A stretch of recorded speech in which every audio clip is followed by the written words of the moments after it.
and truth is I'm broken all the time. Coffee go cold, your name in my tongue. Baby, your love song sounds like us. Check my phone, nothing from you. Wanna forever face so soon. If you don't love me, say you love me. Stay with me,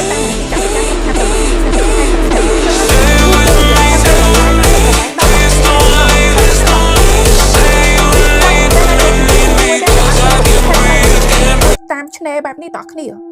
ហើយសម្រាប់ប្រទេសខ្មែរយើងខ្ញុំជឿថាជាលើកទី1ដែលមានប្រភេទត្រីកម្រទឹកជ្រៅមួយបែបនេះឡើងមកលើឆ្នេរអ្នកទាំងអស់គ្នាចាំបានទេកាលពីឆ្នាំមុនដែលមានត្រីអហ្វីត្រីដែលនៅទឹកជ្រៅខ្លាំងហ្នឹងបានហែលឡើងមកជាប់គាំងនៅលើឆ្នេរងាប់អីហ្នឹងទាំងគ្នាដែរពេលហ្នឹងឡើងមកប្រទេសលេខ2ទាំងគ្នាហើយនៅជប៉ុននៅអីហ្នឹងអហ្វីឡើងហ្នឹងគឺជាសញ្ញានៃស៊ូណាមីហើយបើតាមខ្ញុំនៅប្រទេសអូស្ត្រាលីនេះគឺខ្ញុំធ្លាប់ឃើញព័ត៌មានមានត្រីបលែនផ្អើលឡើងមកលើគោកអីបែបហ្នឹងដែរឡើងមកទាំងវងតែម្ដងដោយសារបញ្ហានៅក្រោមបាតសមុទ្រហ្នឹងអង្គើមជួយអីចឹងទាំងគ្នា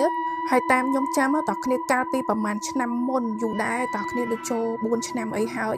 ពេលហ្នឹងគឺមានត្រីបលែនជាច្រើនឡើងមកនៅលើឆ្នេរប្រទេសអូស្ត្រាលីនេះនៅរដ្ឋ Tasmania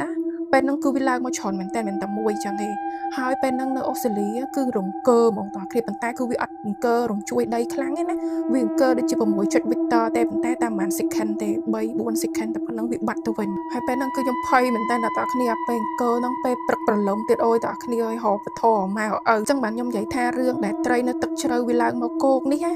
វាមិនមែនជារឿងធម្មតាគឺវាជាការឲ្យសញ្ញាមួយហើយបើសម្រាប់នៅប្រទេសអូស្ត្រាលីប្រទេសជប៉ុនប្រទេសអីឲ្យទៅត្រូវចឹងគេឡើងមកគឺគេប្រើ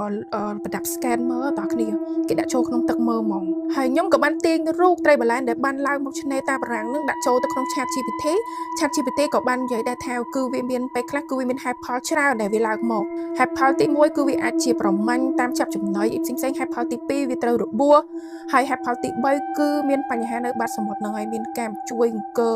បាក់ដីបាក់អីនៅក្នុងទឹកហ្នឹងចឹងទៅដែលជាហេតុធ្វើឲ្យវាផ្អើលវាអីវាហាលឡើងមកជ្រាំងនឹងឯងហើយពេលខ្លះវាចង់ស្វែងរកឲ្យមនុស្សទៅជួយវាទៀតសម្រាប់ត្រីបលែនណាតើគ្នាហើយត្រីបលែនដែលពូជឡើងមកឆ្នេរតាបារាំងហ្នឹងគឺត្រីហ្នឹងគឺសុវត្ថិភាពទេវាអត់ខាំមនុស្សស៊ីអីដូចត្រីអីផ្សេងកាចនៅទឹកជ្រៅទេត្រីនេះជាប្រភេទត្រីល្អត្រី slow ត្រីអីទេតើគ្នាចឹងអត់មានជាបញ្ហា